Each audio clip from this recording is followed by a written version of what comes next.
Welcome back to our class 3 of banking and lecture number continuation में I guess 7, right? तो पिछली classes में हमने सेकेंडरी फंक्शंस को कवर किया था। आपको पता है कि रिवीजन में हर लेक्चर में नहीं कराता हूँ, मैं पूरा चैप्टर के बाद लास्ट में एक रिविजनरी वीडियो अलग से बना देता हूँ आपके लिए, जस्ट बिकॉज लेक्चर की लेंथ ना बढ़ जाए। तो रिविजनरी वीडियो में आपको पूरा कंप्लीट रिविजन मिल जाएगा। अभी हम चैप्टर को आगे की तरफ लेके चलते हैं। हमने प्रीवियस क्लासेस में देख लिया था कि हमारे सेकेंडरी फंक्शंस क्या होते हैं। प्राइमरी फंक्शन के बारे में सिर्फ मैंने आपको समझाया था कि प्राइमरी फंक्शन दो होते हैं और मैंने आपको बोला था आगे जाके हम इसको आगे फर्दर देखेंगे कि इसके अंदर क्या क्या, राइट। तो हम क्विकली देख लेते हैं कि हमारे प्राइमरी फंक्शंस के अंदर क्या क्या बातें आती हैं। मैंने आपको ऑलरेडी बताया था कि इस चैप्टर में जो फंक्शंस ऑफ कमर्शियल बैंक के बच्चों, इसमें जो प्राइमरी और सेकेंडरी बैंक होते हैं, प्राइमरी और सेकेंडरी फंक्शंस होते हैं, उसमें जो सेकेंडरी फंक्शंस हैं वो ज्यादा इंपॉर्टेंट है, प्राइमरी फंक्शन कम इंपॉर्टेंट, राइट। कम इंपॉर्टेंट का मतलब ये नहीं कि हम छोड़ देंगे, हाँ, बट अगर मुझसे आप एग्जाम ओरिएंटेशन पूछेंगे, एग्जाम इंपॉर्टेंस पूछेंगे, तो उस हिसाब से बहुत कम पूछा जाता है, कभी कभी ना के बराबर भी पूछा जाता है, राइट। फिर भी हम अपनी नॉलेज के लिए इसको पढ़ेंगे, हमारे सिलेबस का पार्ट है, इसलिए भी हमें इसको जानना जरूरी, right.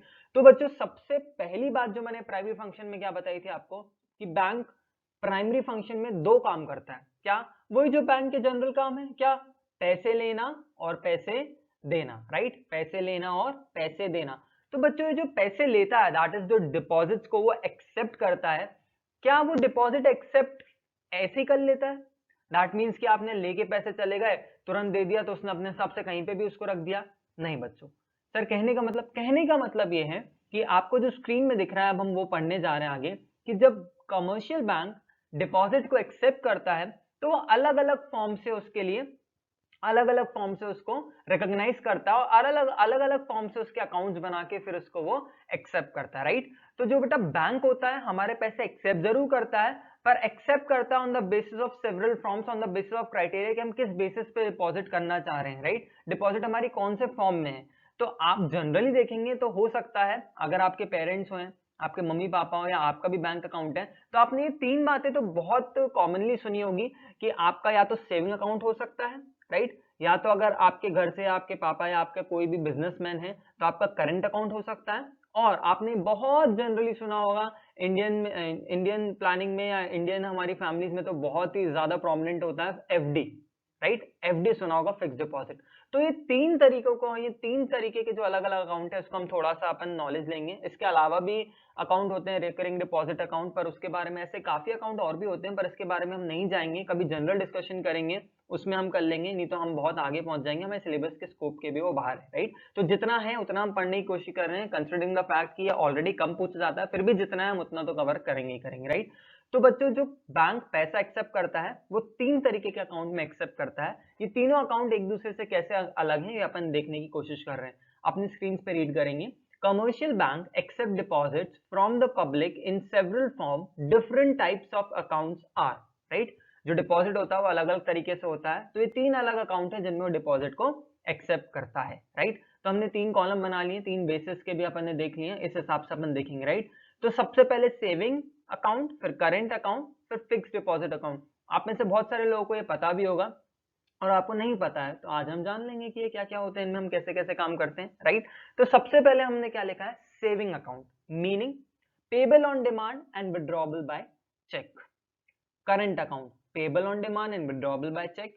Fix deposit account they are deposit for a fixed term. Sir क्या मतलब हो गया, बहुत ही आसान।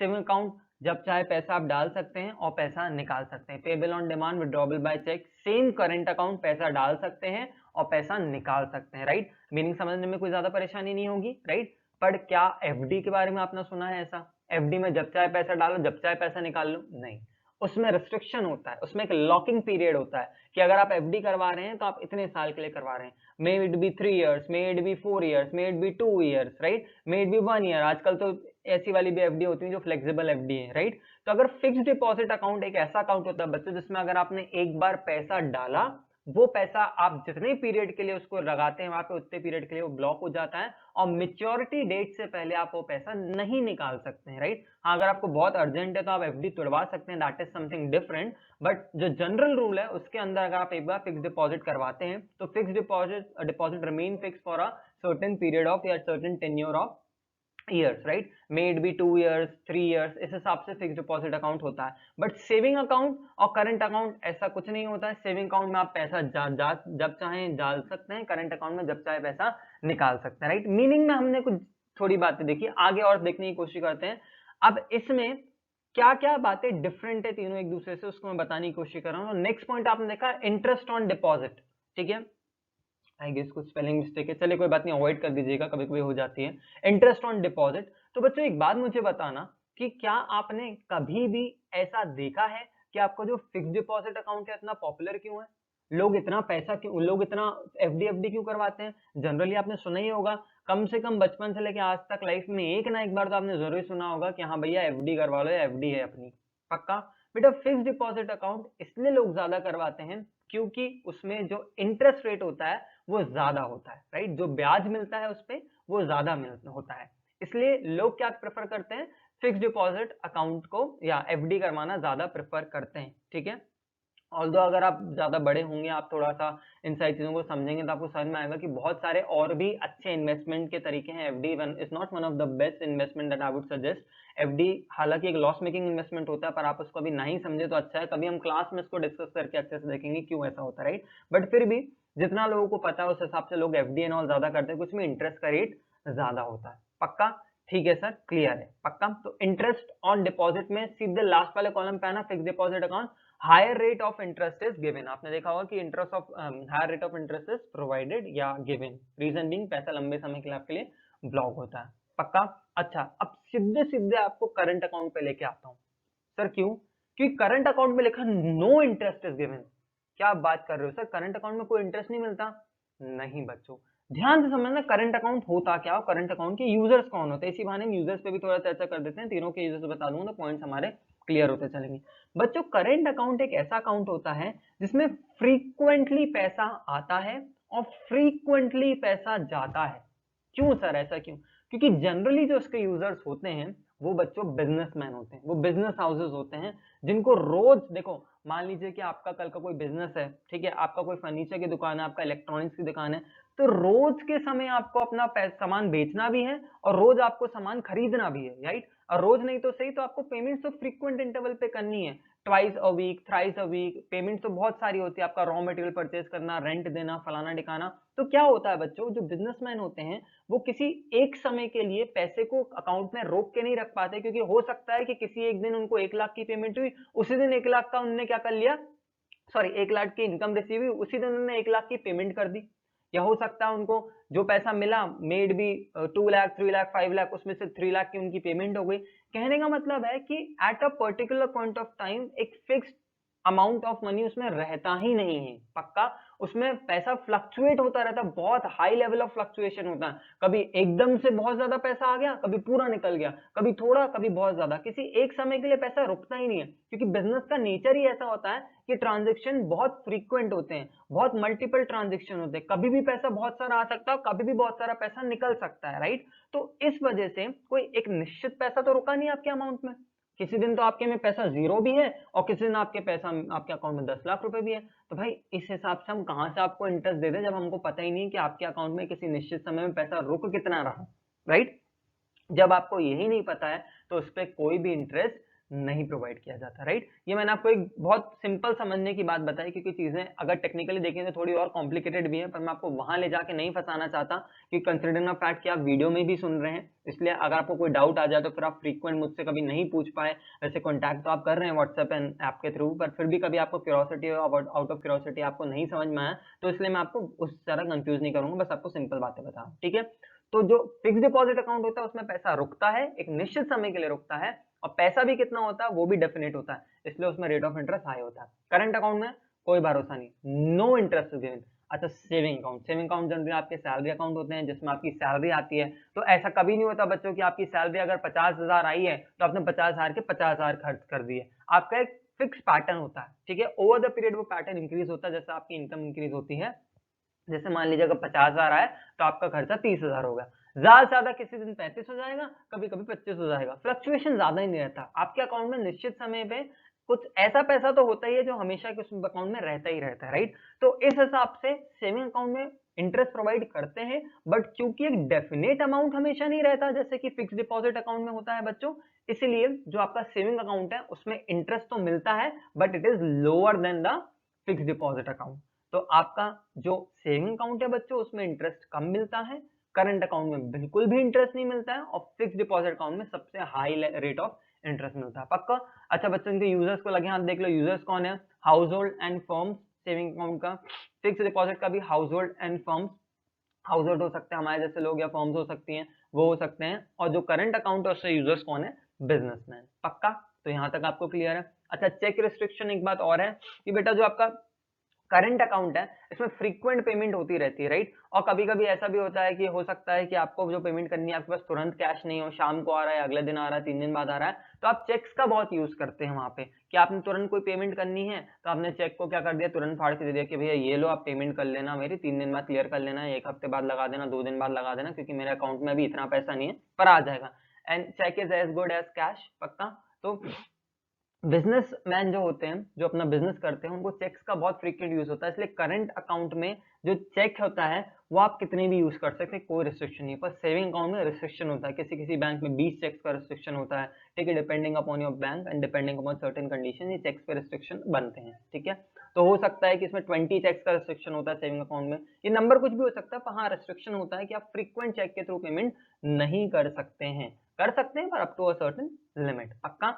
और ये जो आपका फिक्स डिपॉजिट अकाउंट होता है तो नॉन चेकेबल होता है, उसमें कुछ चेक का फंडा ही नहीं है, एक बार अगर आपने पैसे फंसाए तो बस जब तक आपका मैच्योरिटी पीरियड नहीं आता बच्चों तब तक आप उस पैसे को जब तक आप उस पैसे से का कुछ भी नहीं कर सकते। पक्का? तो आई एम होपिंग फॉरवर्ड कि आपको बहुत क्लियर है। सर इनमें से हमें सब कुछ याद रखना है क्या? नहीं बच्चों, अलग वैसे आपको अगेन हम चलेंगे कि this is least important, but just to enhance your knowledge you must know कि व्हाट आर दीज अकाउंट्स, ठीक है, एंड इनमें क्या क्या बातें जो इनको एक दूसरे से डिफरेंट बनाती है। एग्जाम में कभी भी अलग से पूछे जाने के चांसेस नहीं है, हाँ एमसीक्यू में पूछा जा सकता है, बट उसके अलावा आपसे कुछ अलग से पूछे ऐसा मैं नहीं मानता हूँ, ऐसा आपको कोई पास पैटर्न में पेपर भी नहीं बताता, but just to know gain knowledge it is important, right? तो सर हमें क्या ये लिखना है? हाँ बच्चों, नॉलेज गेन करने के लिए जरूरी भी है, तो इसलिए आप प्लीज इसको लिख लीजिएगा, हालांकि एग्जाम ओरिएंटेशन इसका बहुत ही कम है। पक्का? तो चलिए हम आगे बढ़ते हैं, एक्सेप्टेंस डिपॉजिट हमने देख लिया, आगे बढ़ते हैं एडवांसिंग लोन्स की तरफ। चलिए तो आगे बढ़ते हैं हम। अभी हमने ये देखा कि डिपॉजिट को एक्सेप्ट करने के लिए जो प्राइमरी फंक्शन था उसके अंदर क्या क्या बातें आती हैं। देखिए मैंने आपको बहुत डिटेल में बताया है, आप पेपर पॉइंट ऑफ व्यू से वो नहीं पूछा जाएगा, फिर भी आपको बताना जरूरी था, उनको इतना समझाने की जरूरत थी नहीं, बट फिर भी मैंने बताया कि आपको डिटेल में पता रहे, राइट? जो नेक्स्ट बात है वो आता है कि पैसे लेना और दूसरा काम पैसे देना, that is advancing loan, right? अब इसमें कुछ बातें मैंने लिखी हुई यहाँ पे आपको दिख रहा होगा, तो ये ना सिर्फ रीड करने के पॉइंट ऑफ व्यू से ज्यादा आपके लिए सही है, क्योंकि अगर आप इसके अंदर घुसेंगे तो ये अभी आपके लेवल से आपको ये बातें नहीं समझ में आने वाली है।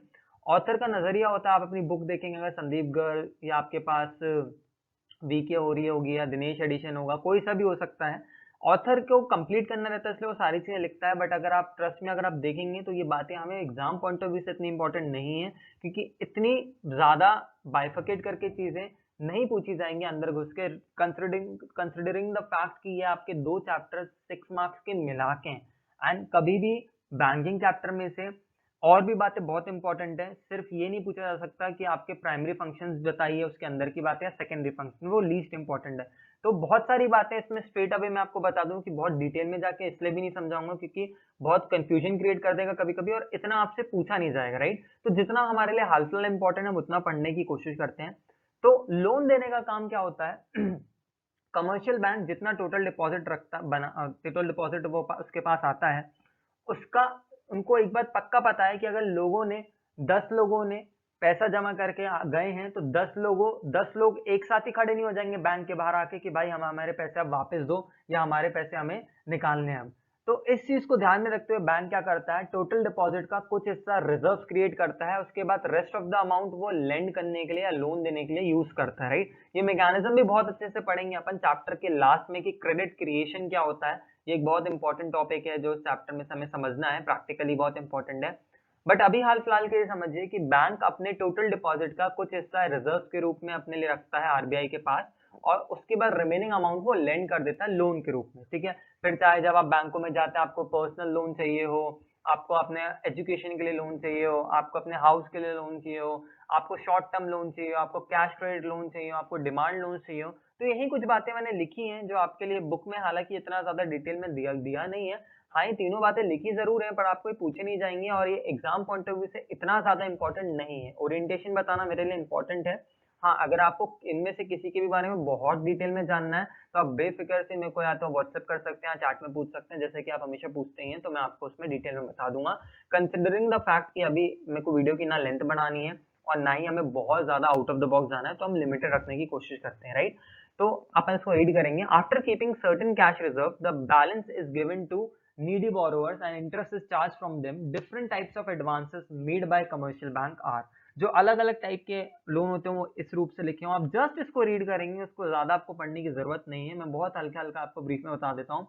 एक है कैश क्रेडिट, एक है डिमांड लोन, एक है शॉर्ट टर्म लोन। ये वेरियस टाइप ऑफ लोन होते हैं। सिर्फ यही लोन नहीं होते, ऐसे बहुत सारे लोन होते हैं। लोन इंस्ट्रूमेंट्स भी बहुत सारे होते हैं, लोन भी बहुत प्रकार के होते हैं, राइट। अगर इसमें घुसेंगे तो ये अपने आप में ही शायद 4-5 टॉपिक या 4-5 वीडियोस बन जाए कि लोन क्या क्या होते हैं, किस प्रकार के होते हैं, पर हम उसमें नहीं जा रहे, राइट।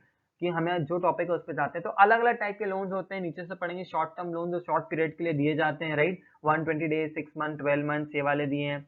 इंटरेस्ट आपको एंटायर सम पे दिया जाता है। फिर डिमांड लोन्स होते हैं, एक अलग तरीके के लोन्स होते हैं। डिमांड लोन में जो भी अगर आप लोन लेते हैं वो रीपेबल होता है ऑन डिमांड, कि जब सामने वाला बोलता है तब आपको उसको रीपे करना पड़ता है, राइट।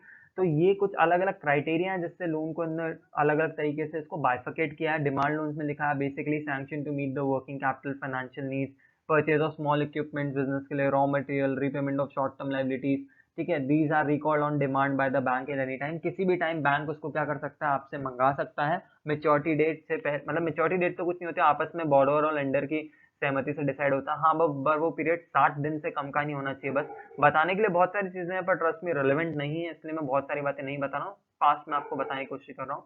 कैश क्रेडिट एक अलग टाइप का लोन, अलग तरीके का लोन है। आपको आपके वर्किंग कैपिटल को फुलफिल करने के लिए आपके अकाउंट में क्रेडिट कर दिया जाता है अमाउंट की, हाँ आपको जितने लोन की जरूरत है, फिर उस अमाउंट में से जितना आप विड्रॉ करते हैं, आपका अमाउंट सेंक्शन हो जाता है, उसमें से आप जितना विड्रॉ करते हैं उस बेसिस पे आपका इंटरेस्ट लायबल होता है। तो cash credit is a type of working capital loan in which money can be withdrawn against the hypothecation of stocks and receivables, मतलब गिरवी रख के स्टॉक्स एंड रिसीवेबल्स को आप ये लोन ले सकते हैं। Credit limit is sanction and interest is charge on the amount actually withdrawn. Sir ये क्या याद रखना है? बिल्कुल भी नहीं, बिल्कुल भी नहीं। आपको वीडियो पे भी बता रहा हूँ, क्लास में भी ये बोलूंगा, साल भर इतने समय से बैचेस में ये बता रहा हूँ कि आपको सिर्फ पढ़ने के और नॉलेज रखने के पॉइंट ऑफ व्यू से इंपॉर्टेंट है। इसलिए जो अभी मैंने आपको जो अकाउंट्स बनाए, अकाउंट्स इसलिए भी मैंने आपको बहुत ज्यादा एक्सप्लेन करने की कोशिश की है क्योंकि वो अकाउंट जनरली प्रैक्टिकली आपको कहीं ना कहीं नॉलेज भी होनी चाहिए, इसलिए मैंने आपको बताया। हालांकि वो दोनों primary function acceptance deposit and advancing loan इतने ज्यादा इंपॉर्टेंट नहीं है, सिर्फ समझने के पॉइंट ऑफ व्यू से जरूरी था। पक्का बच्चों? तो मैंने आपको स्टार्टिंग बताया कि एक्सेप्टेंस डिपॉजिट एक पॉइंट था, दूसरा है एडवांसिंग लोन। तो लोन देने का काम है बैंक का और ये लोन अलग अलग तरीके से ऐसे दे सकते हैं, राइट। इसमें से भी आपकी और सारी बातें होती हैं जो आपके सिलेबस के बाहर है पर हम उस पर नहीं जाएंगे, राइट। चलिए, तो अब जो मैं आपको बोलूं कमर्शियल बैंक के बारे में, हमने जो पढ़ना था वो हम बातें पढ़ लिया है, प्राइमरी फंक्शन सेकेंडरी फंक्शन दोनों, राइट। एक टॉपिक यहाँ पे बीच में फॉलो करता है, that is credit creation bye commercial bank, right, जिसको मैं अपना लास्ट लेक्चर बनाने वाला हूँ। दैट मीन जो हमारे इसके बाद हम सीधे चल रहे हैं सेंट्रल बैंक की तरफ, उसके बाद हम देखेंगे कि क्रेडिट क्रिएशन क्या होता है, राइट। कुछ भी हम स्किप नहीं कर रहे हैं, पर जो ऑर्डर मैं फॉलो करता हूँ उसी ऑर्डर पे आपको चलना पड़ेगा, क्योंकि अभी वो बात आप एकदम से नहीं समझ पाएंगे, कुछ बातों का थोड़ा और समझना जरूरी है। उसके बाद हम credit creation by central bank में जाएंगे, which is the most important topic, right बच्चों। तो हम सीधे मूविंग फॉरवर्ड हम चल रहे हैं, सेंट्रल बैंक क्या होता है, सेंट्रल बैंक के फंक्शंस क्या होते हैं, राइट। चलिए, तो स्ट्रेट हम आगे बढ़ते हैं एक और इंपॉर्टेंट टॉपिक की तरफ, मीनिंग ऑफ सेंट्रल बैंक। पक्का? अभी हमने देखा कमर्शियल बैंक, अब हमें देखना है सेंट्रल बैंक। पक्का? आपने देखा कि कमर्शियल बैंक का मीनिंग क्या था। कमर्शियल बैंक का मीनिंग आपने बनाया कि कमर्शियल बैंक क्या करता है, पैसे लेने का काम, पैसे देने का काम, इन्वेस्टमेंट्स करने का काम with the aim to earn profit, से आपने पढ़ा। पक्का? ये सेंट्रल बैंक क्या, सेंट्रल बैंक क्या, सेंट्रल बैंक काम क्या करता है। पक्का? सेंट्रल बैंक कमर्शियल बैंक के बीच में कनेक्शन क्या। पक्का? मैं आपको पहले भी बता चुका हूं, ठीक वैसे ही जैसे पेरेंट और चाइल्ड का रिलेशनशिप होता है बच्चों, वैसे ही central bank and commercial bank का रिलेशनशिप होता है। क्या होता है, वापस से बोलना, जैसे पेरेंट और चाइल्ड का रिलेशनशिप होता है बच्चों, वैसे ही सेंट्रल बैंक और कमर्शियल बैंक का रिलेशनशिप होता है। इसके मायने क्या? हमारे पेरेंट्स हमें क्या बताते हैं, क्या क्या क्या चीजें हैं जो आपको लगता है कि पेरेंट्स आपके लिए करते हैं? सर वो हमें बोलते हैं कि तुम इधर मत जाओ, उधर मत जाओ, ये करो, ये नहीं करो, ऐसा करना चाहिए, ऐसा नहीं करना चाहिए। पक्का? एक तरीके से आपको मॉनिटर करने का काम करते हैं, एक तरीके से आपको कंट्रोल करने का काम करते हैं, एक तरीके से आपकी बाउंड्री सेट करते हैं, एक तरीके से आपको बताते हैं, गाइड करते हैं कि आपके लिए क्या सही है, क्या गलत है, क्या आपकी हदें हैं, कहाँ आपको जाना है, कहाँ नहीं जाना है, घर में 8 बजे से पहले आ जाना है, पढ़ाई इतने बजे करनी है, ये चीजें हैं। जब आपको हेल्प चाहिए रहती है, आप गाइडेंस के लिए जाते हैं उनके पास, आप पूछते हैं कि हम क्या करें, कैसे करें, कहीं फंस जाते हैं, उनसे पूछते हैं, कुछ गलत कर रहे हो, कुछ सही कर रहे हो, किस हिसाब से कर रहे हो, ये सारी चीजें आपके लिए कौन करता है? आपके मम्मी पापा करते हैं बच्चों, या आपके पेरेंट्स करते हैं। पक्का? तो जैसे आपको कंट्रोल करने का, रेगुलेट करने का, मॉनिटर करने का काम आपके मम्मी पापा करते हैं आपके लिए, क्योंकि जरूरी है कि आप ये देखें कि आपके क्या एक्शंस हैं और उनके कॉन्सिक्वेंसेस क्या हो सकते हैं, कहीं आप गलत ट्रैक पे तो नहीं जा रहे हैं, राइट? तो ये सारी चीजें बैंक के लिए भी बहुत जरूरी है, कमर्शियल बैंक के लिए भी बहुत जरूरी है। कमर्शियल बैंक को भी देखना, गाइड करना, मॉनिटर करना, रेगुलेट करना, ये सारी चीजें बताना कि क्या आपको करना है, कब मार्केट में पैसा ज्यादा देना है, कब नहीं देना है, कब इंटरेस्ट रेट बढ़ाना है, कब नहीं बढ़ाना है, देखना कि कौन सा बैंक डिफॉल्ट कर रहा है कि नहीं कर रहा है, ये सारी चीजें कौन करेगा कमर्शियल बैंक के लिए? Central bank. कौन करेगा? Central bank. सेंट्रल बैंक ही होता है जो कमर्शियल बैंक को क्या करता है? कंट्रोल करता है, रेगुलेट करता है, ये सारी चीजें बाउंड्री सेट करता है, किसके लिए? कमर्शियल बैंक्स के लिए। ठीक वैसे ही जैसे आपके पेरेंट्स आपके लिए करते हैं। पक्का?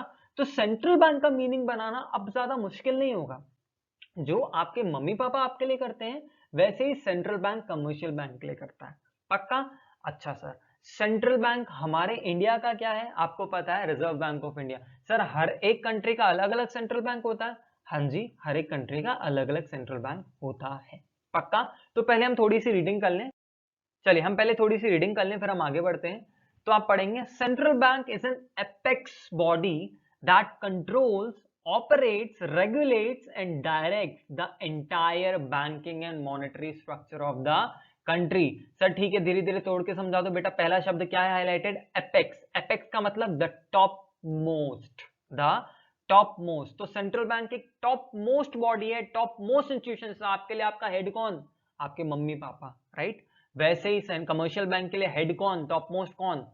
Central bank. पक्का? तो central bank is an apex body that control करने का काम, ठीक है, आपके क्या आपकी लिमिट है, क्या आपकी हदें हैं, क्या आपके ऑपरेशंस होंगे, ऑपरेट करने का काम, किस हिसाब से आपको काम करना है, रेगुलेट करने का काम, गाइडलाइंस बनाने का काम, एंड डायरेक्ट करने का काम, किस समय आपको क्या करना है, द एंटायर बैंकिंग, पूरे बैंकिंग को संभालना, और आपका जो मनी सप्लाई है, मॉनेटरी स्ट्रक्चर है, उसको भी देख के चलना। पक्का? तो central bank is an apex body that controls, operates, regulates and directs. ठीक है? एक तरीके से आपने वर्ड देखा कोऑर्डिनेट।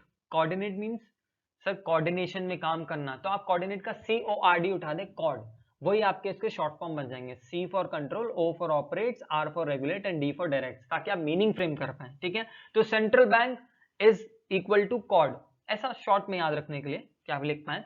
तो central bank is an apex body that controls, operates, regulates and directs, CORD, control, operates, regulate and directs the entire banking and monetary structure of the country. I hope so this is very simple and very clear. पक्का बच्चों? चलिए sir आगे एक information, RBI was established in 1st April 1935, important है, date ध्यान रखना चाहिए आपको। 1935 1 अप्रैल में ये आपका RBI स्टैब्लिश हुआ था। ठीक है? हमारे यहाँ का सेंट्रल बैंक क्या है? RBI, reserve bank of India. Sir दूसरे देशों के भी होते हैं? हाँ जी, देखेंगे यहाँ पे central bank is known by different names in different country. People's bank of China, China का सेंट्रल बैंक, जैसे हमारे यहाँ reserve bank of India, China का क्या है? People's bank of China. USA का क्या है? Federal reserve system. और यूके का क्या है? Bank of England. ऐसे अलग अलग कंट्रीज के अलग अलग सेंट्रल बैंक होते हैं। पक्का? हर कंट्री में एक सेंट्रल बैंक होता है जो कि एपेक्स बॉडी होता है, जो कि entire banking and monetary structure को बच्चों कंट्रोल करता है। आई hope so this is very clear. अब हम आगे चलते हैं फंक्शंस की तरफ। I am not very sure कि फंक्शन हम पूरे कवर कर पाएंगे कि नहीं कर पाएंगे, देखते हैं, एक आध देख पाए नहीं देख पाए। आगे फंक्शंस की तरफ बढ़ते हैं। What are the functions of central bank, meaning तो समझ में आ गया, अब उसके फंक्शंस क्या है, क्या क्या करता है, ये भी देखते चलते हैं, आगे बढ़ते हैं। तो हम आगे बढ़ रहे हैं फंक्शन ऑफ सेंट्रल बैंक की तरफ। जैसे हमने वहां पे फंक्शंस ऑफ कमर्शियल बैंक देखे थे, फंक्शन ऑफ सेंट्रल बैंक भी हम देखेंगे, राइट। तो 5 फंक्शन है, ओके, 5 फंक्शन है जो हमको अभी यहाँ पे कवर करने हैं, राइट। हम देखते हैं, चलिए, दीज आर द फंक्शन जो आपकी स्क्रीन पे आपको दिखेंगे। Custodian of foreign exchange, bankers bank, banker to the government, currency authority and controller of money supply and credit. तो 5 फंक्शन हैं, पांचों के अंदर कुछ कुछ बातें हैं जो हमें देखना है। ये सारे फंक्शंस इक्वली इंपॉर्टेंट है, इसमें एक भी ऐसा नहीं है जो लीस्ट इंपॉर्टेंट या मोस्ट इंपॉर्टेंट हो, पांचों ही बहुत इंपॉर्टेंट है, पांचों ही हमको देखना है, राइट। चलिए, तो अभी हमने देखा है कि फंक्शन ऑफ कमर्शियल बैंक क्या होते हैं, आप उनको नोट डाउन कर सकते हैं। हमने 5 फंक्शन देखे, हम उनमें से एक एक करके फंक्शन पिक आउट करेंगे, उनको समझने की कोशिश करेंगे, राइट। तो जो पहला फंक्शन जो हम पिक कर रहे हैं, जो कि बहुत ही इंपॉर्टेंट है, वो है bankers bank and supervisor function. Bankers bank and supervisor function, sir क्या मतलब हो गया इसका, धीरे धीरे समझने की कोशिश करते हैं। बच्चों एक बात बताना, आपको अगर पैसे की जरूरत होती है या अपने पैसे जमा करने होते हैं, आप किसके पास जाते हैं? बैंक के पास। और वहीं अगर बैंक को जरूरत हो तो बैंक किसके पास जाएगा? सेंट्रल बैंक के पास, आरबीआई के पास। तो सेंट्रल बैंक कमर्शियल बैंक के लिए एज अ बैंक क्या क्या फंक्शन परफॉर्म करता है, ये हम देखने जा रहे हैं। जैसे हमारे लिए कमर्शियल बैंक बहुत सारे फंक्शंस करता है, वैसे ही कमर्शियल बैंक के लिए सेंट्रल बैंक क्या करता है, हम ये देखने जा रहे हैं। एज अ बैंकर्स बैंक वो क्या करता है। तो बैंकर्स बैंक मतलब हमारे लिए बैंक कौन सा? Commercial bank. और बैंकों का बैंक कौन? आरबीआई। पक्का? तो this is known as banker's bank and supervision function. इसको हम आगे देखने की कोशिश करते हैं, क्या लिखा हुआ है। Central bank regulate and supervise the commercial bank. As banker bank it performs the following function. ध्यान से देखेंगे, इंपॉर्टेंट है जो भी फंक्शन हम देखने जा रहे हैं, ध्यान से। 3 फंक्शन है जो आपको बहुत अच्छे से ध्यान रखना है। Number 1 custodian of cash reserve, number 2 lender of last resort and number 3 clearing house. पक्का? तीनों ही इंपॉर्टेंट है, ध्यान से सुनेंगे कि क्या क्या होता है और एक एक मैं समझाने की कोशिश कर रहा हूं। Number 1 as a banker bank क्या करता है? RBI is the custodian of cash reserve. Sir cash reserve क्या? हालांकि मैंने पहले भी थोड़ा बहुत बताया था, मैं वापस से बताने की आपको कोशिश करता हूं।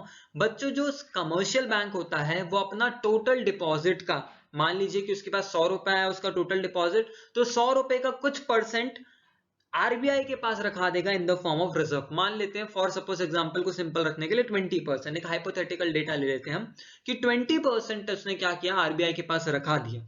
तो जो 20% निकाल के 20 रुपए आरबीआई के पास रख दिया, अब आरबीआई इस रिजर्व की निगरानी करेगा। क्या करेगा? निगरानी करेगा। उसी को हमने बोला कस्टोडियन ऑफ कैश रिजर्व। तो पहला क्या, सारे कमर्शियल बैंक अपने टोटल डिपॉजिट का मिनिमम परसेंटेज आरबीआई के पास रखाते हैं in the form of reserves. These are known as cash reserve ratio. क्या बोला जाता है इसको? Cash reserve ratio. तो सबसे पहला फंक्शन क्या? Custodian of cash reserve. Read करेंगे, commercial bank are required to maintain a certain proportion of the deposit with RBI known as CRR. CRR means cash reserve ratio. इसके बारे में अभी हमें और डिटेल में भी पढ़ना है, जो हम देखेंगे how does central bank control credit, उसमें हम बहुत सारी चीजें और देखेंगे। अभी इतना हाल फिलहाल का इतना समझ लीजिए, कस्टोडियन ऑफ कैश रिजर्व का मतलब क्या है। पक्का है? तो टोटल डिपॉजिट का मिनिमम परसेंटेज जो कमर्शियल बैंक किसके पास रखाते हैं? आरबीआई। आरबीआई इसकी क्या करता है? निगरानी, देख रेख, custodian, custodian of cash reserve. पक्का? दूसरी चीज, lender of last resort. Lender of last resort का मतलब है बैंकों के लिए एक आखिरी ऑप्शन, एक आखिरी हेल्प, एक आखिरी सहारा, डूबते को सहारा, है ना, वो वाला। तो आई होप सो मेरी आवाज क्लियर थी, शायद माइक कनेक्ट नहीं कर पाया, पर कोई बात नहीं, अब और क्लियर हो जाएगी। तो ध्यान से सुनेंगे, तो क्या करता है central bank? Lender of last resort का मीनिंग क्या हो गया? सर एक बैंक दूसरे बैंक से भी लोन ले सकता है, आपको पता है एक बैंक दूसरे बैंकों से भी लोन कर ले सकता है। बैंक अलग अलग तरीके से भी मनी रेज करने की कोशिश कर सकता है, राइट। जब बैंकों को पैसे की जरूरत होती है और कहीं से पैसा नहीं मिलता है, तो उसको आखिरी आखिरी रास्ता क्या दिखता है? Reserve bank of India, that is the central bank. पक्का? तो लेंडर ऑफ लास्ट रिजॉर्ट का मतलब है कि एक लास्ट ऑप्शन। पक्का? एक लास्ट एक लास्ट वो जरिए जहाँ पे होता है ना कि हमें पता है कि यार कोई हमको कल को पैसा नहीं देगा, तो अगर कुछ चाहता हो गया मम्मी पापा से जाके बोलेंगे कि यार मम्मी ऐसी ऐसी प्रॉब्लम में फंस गया हूँ, पैसे दो, तो कोई नहीं देगा, तो मम्मी पापा तो आपकी हेल्प करेंगे ही करेंगे। तो वैसे ही पेरेंट चाइल्ड का रिलेशनशिप है ही, मैंने आपको बताया था। तो अगर कमर्शियल बैंक को पैसे की जरूरत मिलती है और उसको कोई ऑप्शन नहीं दिखता है, उसके बहुत सारे डेट्स हो जाते हैं, एनपीए हो जाते हैं और उसको पैसे की जरूरत होती है, तो वो किससे लेके आता है, वो सेंट्रल बैंक से लेके आता है। This is known as lender of last resort. Read करेंगे, when financial banks fail to meet their financial requirements from other sources, they approach RBI. I hope so this is very clear, this is very simple। पक्का? चलिए आगे बढ़ते हैं। Next option लिखा है last आपका clearing house. Clearing house का मतलब क्या होता है बच्चों, जितने भी अकाउंट्स होते हैं ना, ये सारे अकाउंट आरबीआई से कनेक्टेड रहते हैं, एसोसिएट रहते हैं। आरबीआई इन सारे जितने भी शेड्यूल बैंक होते हैं, जिनके जितने भी अकाउंट होते हैं, आरबीआई क्या करता है, होल्ड करके रखता है। आरबीआई के पास इनके अकाउंट होते हैं, तो इनके बीच में मान लीजिए दो कमर्शियल बैंक है, कमर्शियल बैंक ए, कमर्शियल बैंक बी, ऐसे बहुत सारे कमर्शियल बैंक होते हैं, कमर्शियल बैंक ए, कमर्शियल बैंक बी। इनके अकाउंट किससे कनेक्टेड है, सबसे ऊपर आरबीआई। आरबीआई के पास इन दोनों अकाउंट का, इन दोनों बैंक के अकाउंट इनसे कनेक्टेड है, राइट। तो इनके बीच में अगर कोई सेटलमेंट होना है, ए को बी को कोई पैसे देने हैं, बी को ए को कोई पैसे देना है, या म्यूचुअल कोई सेटलमेंट करना है, तो इसके लिए आरबीआई के पास इनके अकाउंट मेंटेन होते हैं। वो इजीली एक से दूसरे के अकाउंट और दूसरे से इसके अकाउंट में क्या करता है, डेबिट क्रेडिट कर सकता है अपना अमाउंट। इस हिसाब से इनके बीच में जो भी हिसाब किताब है उसको क्लियर करने की कोशिश करता है, ताकि इन केस ऑफ कभी कोई डिस्प्यूट ना हो या कोई प्रॉब्लम ना हो, तो आरबीआई इनके लिए हेल्प करता है एज अ क्लियरिंग हाउस। पक्का? रीड करेंगे, central bank settle claims of various commercial bank against each other by making debit and credit entries. तो वही मैंने सिंपल से बताया, आपस में जो अकाउंट का क्लेम है उसको क्या करना, सेटल करना। पक्का? क्योंकि आरबीआई के पास पूरी इंफॉर्मेशन कमर्शियल बैंक की रहती है। एवरी फ्राइडे, वीक में एवरी सर्टेन डे, वैसे फ्राइडे में होता है बट मैं सर्टेन अभी नहीं कह सकता, तो हर दिन इनको पास रिपोर्ट जाती है कि आपके पास कितना पैसा है, कितना मनी हेल्ड किया है, कितने आपके एनपीए हैं, कितना आपका टोटल डिमांड डिपॉजिट है, क्या क्या है, सारी इंफॉर्मेशन सेंट्रल बैंक के पास होल्ड रहती है। तो एज अ क्लियरिंग हाउस ये हेल्प करता है एक बैंक को दूसरे बैंक के थ्रू कुछ भी चीजें अगर उनको सेटलमेंट करनी है तो I hope so this is very short and simple. पक्का? जितना रिक्वायर्ड था उतना मैंने आपको पूरा बताया। Bank as a bank and supervisor क्या काम करता है, तो सुपरवाइजर को पॉइंट को अभी छोड़ के मैंने बैंकर्स बैंक आपको बताया कि number 1 custodian of cash reserve, number 2 lender of last resort and number 3 clearing house function. पक्का? एक चीज और देख लेते हैं हम, as supervisor regulation relate to branch expansion, liquidity of assets, management, binding of licensing etcetera. As a supervisor वो देखता है कि अगर आपको एक से दूसरी ब्रांच खोलनी है तो उसके लिए अलाउ करना, अगर आपको कोई ब्रांच बंद करनी है, वाइंड अप करनी है, वो देखना, आपके पास असेट्स अवेलेबल है कि नहीं, लिक्विडिटी फ्लो ऑफ फंड है कि नहीं है। आगे आप देखेंगे एसेट्स के लिए भी एक एसएलआर होता है, स्टैचुटरी लिक्विडिटी रेशियो, वो भी अपन देखेंगे, तो लिक्विड एसेट है कि नहीं आपके पास, ठीक है। फिर आपका एक्सपेंशन करना है या मैनेजमेंट आपका सही है कि नहीं, ये सारी चीजों को सुपरवाइज करने का काम करता है एज अ सुपरवाइजर। तो एज अ बैंकर बैंक ये 3 काम, custodian of cash reserve, lender of last resort and clearing house function, and as a supervisor ये सारे काम देखना। तो सबसे पहला फंक्शन क्या था, बैंकर्स बैंक। तो आज की क्लास में हम यही रखेंगे क्योंकि लेक्चर भी बड़ा हो रहा है एंड प्लस आपको इतना ज़्यादा एकदम से रिटेन कर भी नहीं पाओगे। तो प्लीज़ लेक्चर को अगर आप यूट्यूब के थ्रू देख रहे हैं तो लाइक कीजिएगा, इससे हमें भी बहुत इंकरेजमेंट मिलेगा एंड आप जैसे स्टूडेंट्स को अगर अच्छा लगता है तो हमें बहुत अच्छा लगता है एंड यूट्यूब से भी हमारी बहुत हेल्प हो जाएगी। तो अगर आप लेक्चर यूट्यूब के थ्रू देख रहे हैं तो प्लीज़ वीडियो को लाइक कीजिएगा एंड ऐसी इंटरेस्टिंग वीडियो के साथ हमारे साथ जुड़े रहिएगा। इसके नोट्स आपको, क्योंकि आज 3rd लेक्चर है, मैंने सोचा था इसके नोट्स वैसे वास्ट हैं इसलिए मैंने अभी तक अपलोड इसलिए नहीं किया कि 3rd लेक्चर के साथ ही मैं इसके वीडियो अपलोड करूंगा।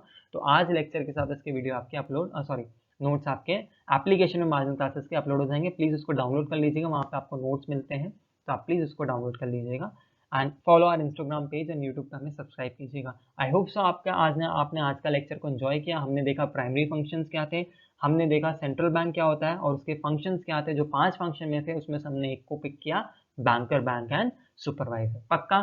मिलते हैं हम नेक्स्ट लेक्चर में, नेक्स्ट क्लास में। Bye bye.